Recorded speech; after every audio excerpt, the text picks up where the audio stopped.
Hey, welcome to this a little conversation today. I just got done having a wonderful breakfast. It's kind of late, 10:30 to have breakfast, but it was second breakfast, kind of like the hobbits.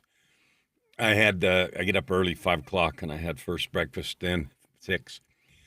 Anyway, today I'm moving through this picture, a framework that I have, and the reason I'm doing it is because I get troubled. I don't know, troubled's the wrong word.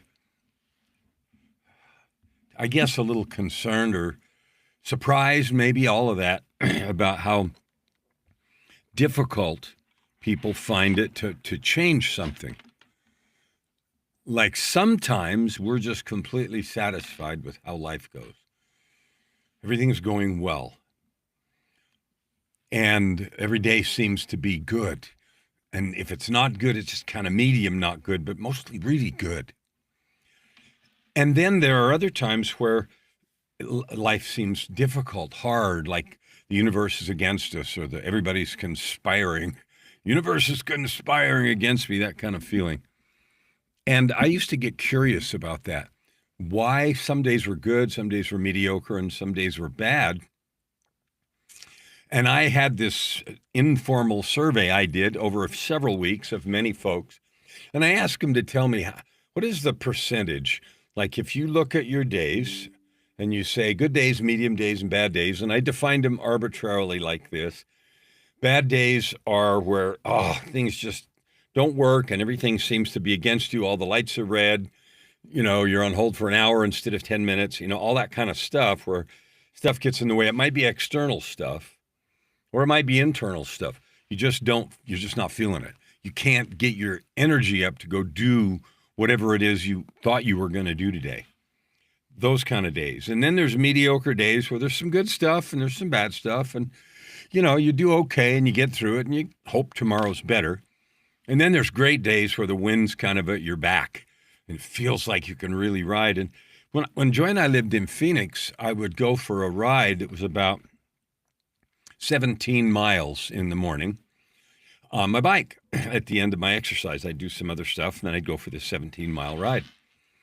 And there was one place where I would turn onto a road that was about 3 miles straight. And I really liked that.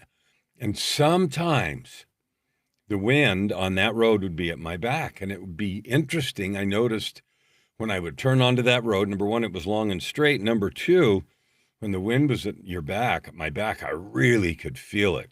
And I could get in the highest gear that the bike had and really, really move. And it felt so good. So anyway, those are like the good days. So I ask kind of what is the percent? And usually I'd get people saying about 10% bad days and about 10% good days and about 80%, those medium days, good, bad, whatever, get through it, hope tomorrow's better. And the percentages varied some, but that was pretty consistent between 65, 75, 80% of those mediocre days. So that made me ask a question. And the question is, what would it take to have 75% be good days where the wind's at your back and things go well? And at first I thought about it and thought, well, you can't control that because it's all externalities. And then I couldn't reconcile that opinion or that view with the truth of we create our lives.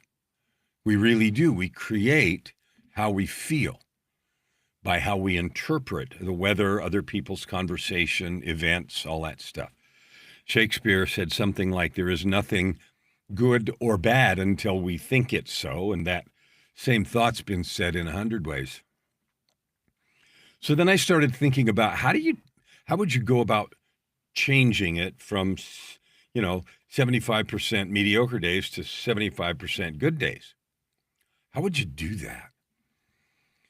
And that's one of the things that got me started on this 5-part thing that I've been talking about. That change to 75% good days is also a big piece of the book, The Results Equation, which I wrote about how to do that. But I'm in this, the last few days I've been doing a a thing about something I call liberation events. And you say, liberation from what? I'm not in jail. Except sometimes I think we are. We're in the jail of, I don't know about you, but I've been in the jail of my own thinking. The jail of believing that I can't make something happen, or if I can, it's going to be a terrible slog. Or I can only make it happen if all this other stuff lines up for me. Or the weather or government or people or clients or whatever it is cooperate. And I decided that I was done. At first I asked, what would happen if I was completely done giving my power to somebody else? You get to decide how good my day is. And then I thought, wow, that would be great. I mean, I decide by myself. And as it turns out, that's true. You and I, we decide how good our day is every day, all the time. So the liberation event idea was about, how do I throw off all these chains of this belief that the external circumstances control my life? How do I get rid of that? And there's 5 pieces to it, and we've talked about some of them. One is a moment of inspiration, a moment where, like a flash of lightning, you can see the whole picture, the whole mountain. You touch the things you don't want to know. You see the heavens. You have an experience with the divine. You feel your true purpose. You feel empowered, whatever it is. And that can come from a lot of places. A book, an event, a speech, an ayahuasca retreat, whatever. All those things can give us those moments of inspiration, and they happen and they're real, and I've had lots of them, and so have you. But I noticed that even when we have those things, it doesn't really change anything unless it's followed up with several other things. And there seems to be a real infatuation in the last several years, especially in the context of coaching, of providing these flashes of lightning, breakthroughs, insights, I got it. And way too little emphasis on what are the next steps to turn that flash into habit, behavior, practice, cash in the wallet, whatever it is. So moment of inspiration is the first thing. And we got to quit, I think, we got to quit treating it like it's the important piece. It's only the first of 5 things that are required to really create long-term, sustainable, behavioral change. And I might add long-term sustainable joy and happiness. Because as long as I'm giving away my power to somebody or something else, then I feel hopeless. I'm like, I'm not in control. And that's a terrible feeling, right? And the truth is we are in control only all the time. So we talked about moments of inspiration. And the second thing we talked about was about a commitment to create. So from the moment of inspiration where you see the universe or the future or yourself, the new you, you see all that viscerally and powerfully, that will fade away and disappear unless it's followed immediately by a commitment, a bulletproof agreement with yourself or with somebody else, it doesn't matter, that you're going to create something new. Because where I live now with the cash I make or the money or the clients or the feeling or the health or anything else, that's what I've already created. And I created it with the ideas and feelings that I have up to now. And if I want to create something new, I've got to have a commitment to create something new. Okay, so that's the next part. Moment of inspiration, commitment to create. And the third part is a plan for change. So I can bang my fist and say, I'm going to paint the house this weekend or paint some bedrooms, right? But if I don't go to the paint store and get some paint, and if I don't clear out my Saturday schedule and change whatever it is I was going to do, if I don't actually create the plan, you know how that is. I'll clean the garage this weekend, and it never happens. Or I'm going to work on the book this weekend, or I'm going to work on something, or I'm going to go, whatever it is. But if we don't make a plan, it never happens. So that's what today's about, is about part 3, which is the plan. So we've been talking about these events. And the reason I'm talking about them is because if you're perfectly happy with your life and nothing is anything different than exactly like you want it, then you've already done this and you've created this. But if you're not, and most people say, yeah, I would really like, pretty happy, but I'd like whatever, more money, more time, or something. So let's talk about how to get that done. Because that's really what, my whole world of coaching is about, is to help you or me, us, realize you can have anything you want. We just have to do the things that are required to get it, walk the road that's required to get there. Okay, so the moment of inspiration is the opening, and the commitment to create is a bulletproof thump the table. I'm doing this. I'm no longer satisfied with staying where I am in any area, whether it's business or health or relationship or whatever. I'm no longer satisfied with that.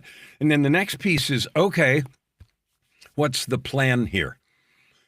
So one of the things that I talk often about is how we create ourselves every day, a daily creation process, or a morning ritual, if you will. Or I want to learn a language. And so, I downloaded 2 apps, Duolingo and a couple of others, but we don't create a real plan to do it. My wife's learning another language, a couple of them she's worked on, but she's got 300 or 400 days now in a row where she's doing that. Now, that's a real plan. And what she did is, I'm not going to bed until I do it. And she's pretty faithful. And sometimes it's when we're going to bed, there it is. And I'm hearing her doing her little thing. And I'm cheering her on because that's a plan. And that's the commitment to create, the skill to speak another language. So my question for us to think about today is, what is your plan? Like the everyday version, not the BHAG, the big hairy ass goal that's going to change the universe, because those almost never work because they're too big. We get discouraged and, we fall off the wagon and it moves to the back burner like yesterday's news. And then we think about it again and then we feel bad. It's like somebody who joins a gym. His example gets used a lot. They swear they're going to go. They join one of the gyms. They feel good because they took that action. And then things keep getting in the way. They go for a day or two, and this gets in the way, and that gets in the way. And there's no plan to keep that moving.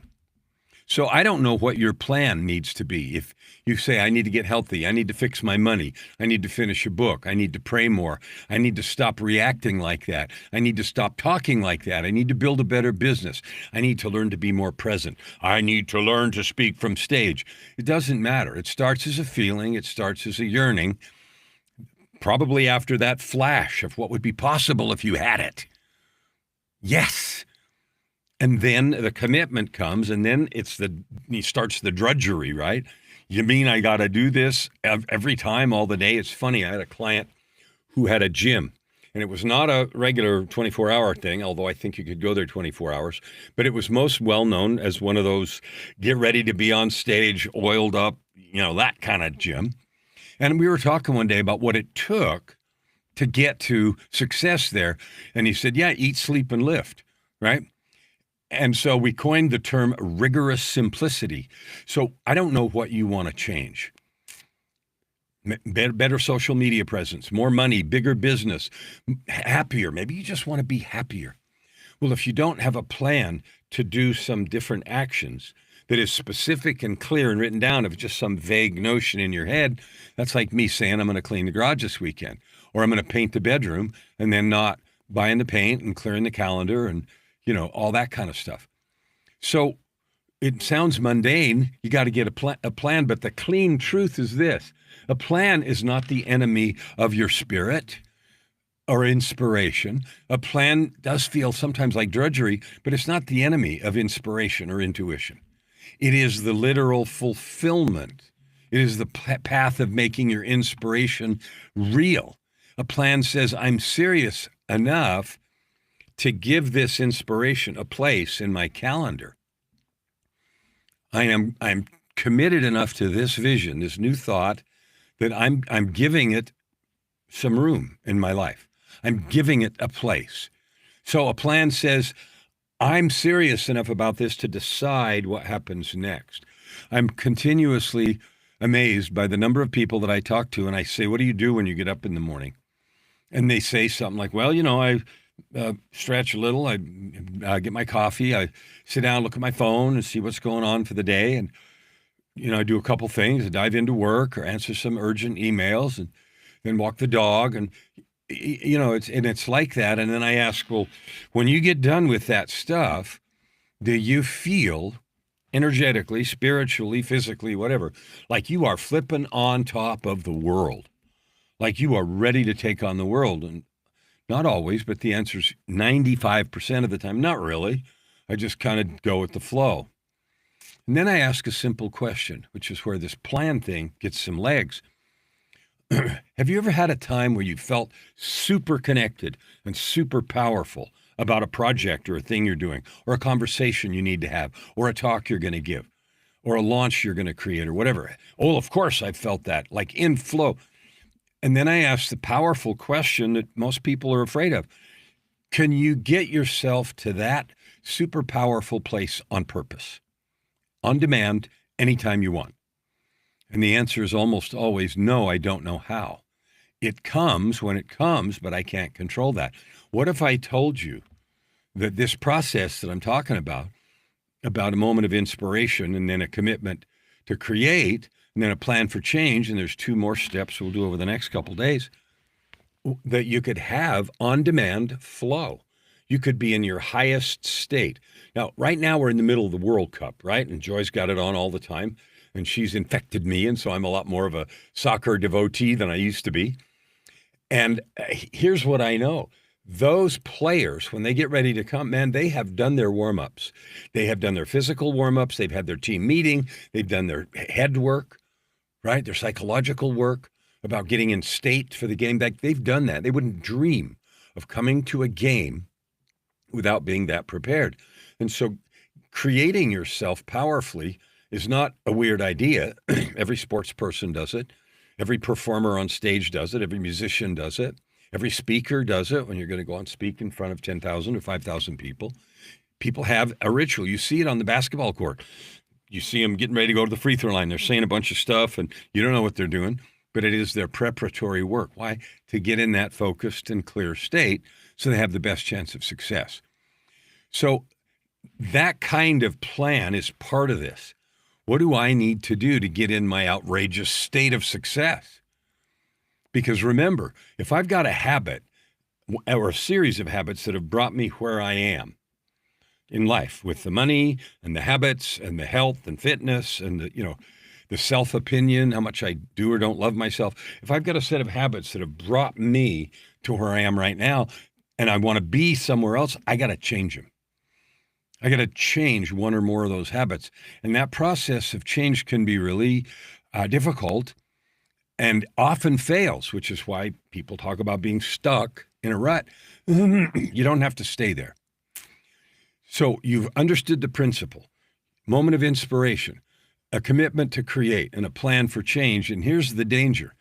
People sabotage themselves even when they hear this knowledge because they don't actually get in their calendar and create schedule.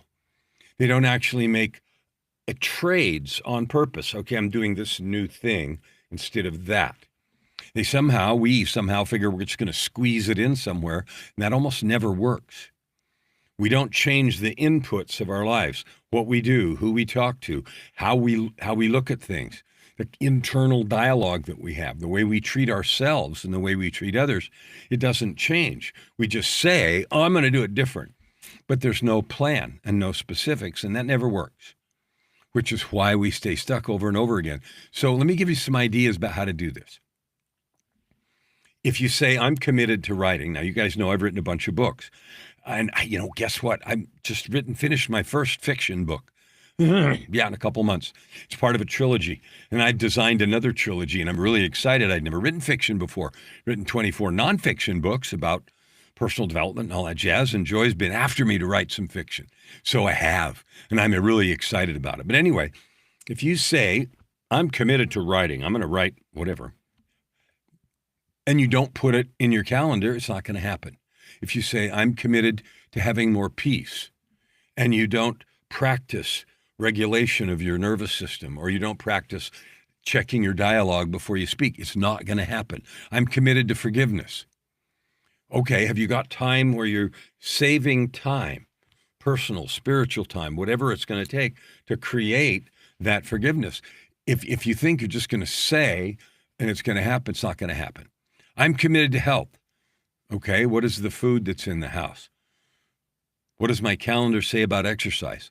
I'm committed to service. Okay, and where does that appear in my week? One of the things I did, because I said that to myself, is I used this different color in my Google Calendar. I colored it purple. And if I looked at my calendar, I would say I got to have a certain amount of purple in there that was not prospecting or trying to get anything. It's just straight up service. I'm finding ways to serve. My business plan sounds crazy. I never look for clients. I look for people to love, opportunities to serve, and problems to solve. And you know what? Clients come in abundance. But it's because I made time to do this. So you might say, well, I'm committed to God or spirituality. Well, do you have time where you're committed to meditation or prayer that you can actually make that true? So this is sort of the doctrine, as it were, or the principles. And that is, if we're committed to create something, the next step is we have to have a plan for that change. It's got to show up in our calendars and in something that is different. Okay, and those are the first three pieces. Number one's a moment of inspiration, which is the flash of the future that gives you the desire. The second is a commitment, which is I'm going to change this no matter what. And the third is a plan, which involves your schedule and trading things and, making adjustments to the habits that you have, which, of course, the habits we have got us where we are now. So here's the thing I want you to think about. If you have no channel for water to move in, it just spreads out and evaporates. In Phoenix, they have canals all over the city that move water around. On the other hand, because Phoenix, and then, water evaporates because it's hot, but if you take that same water and spread it all over the street, it evaporates in an instant and doesn't do a single good thing. Your life is the same way. If our intention is scattered all over the place, it doesn't do any good. We can't create. Our attention needs channels, and that channel is those commitments to create we talked about before. A plan is a new channel. It carves a new channel in your calendar, in your time. Now, the question is, what are you creating? What's it worth to you? Now, there's one other thing I want to talk about, and then we'll be done for the day, and this is the uncomfortable part. Every single plan costs something because your life's already full. Like, you're not spending a lot of time with your feet on the desk counting the dots in the ceiling tile, right? Your day is full. Most people say, well, I'm pretty busy. I don't have time to whatever. And they say things like that. Every plan costs something. We're going to have to make explicit trades. Number one is it costs fantasy. One fantasy is I can do this without any effort. A plan costs vagueness, because if you're putting a plan, the goal or the commitment to create has got to be concrete and specific. A plan costs excuses. It costs the old excuses, the same old things. It costs us the pleasure of keeping all the options open. I'm just going to go with the flow, keep my options open. With a real plan, that costs that. But it provides power, direction, and a channel to move your desires in. So here's your questions to end. What is your plan? What is the time frame? What is the space? What gets done first? What are your measurements? What gets ended or removed out of your calendar or time or life so you can create time for this? And it might not even be time. One thing you might remove that I had to remove was negative self-talk. I talked, procrastination, can't do, won't do, all that kind of stuff we get stuck in sometimes. I had to get that out of my life. Was it easy? No, I had to be aware of it. And every time I started or thought it, and I knew because you get that feeling, right, in yourself, when that happens, you catch it. All right, so what things have to be eliminated? What things have to be added? Where is the plan, the real plan? And that's a key piece. So this is the end of the third piece, moment of inspiration, commitment to create, and a plan for change. There's two more parts that we'll do in the next couple days. But as you think about what you're planning, you need a clear destination.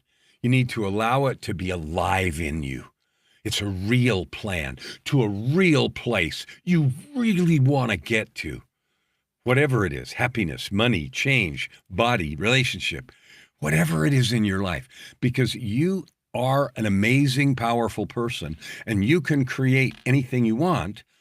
And so I can too, but we have to walk the road that goes there.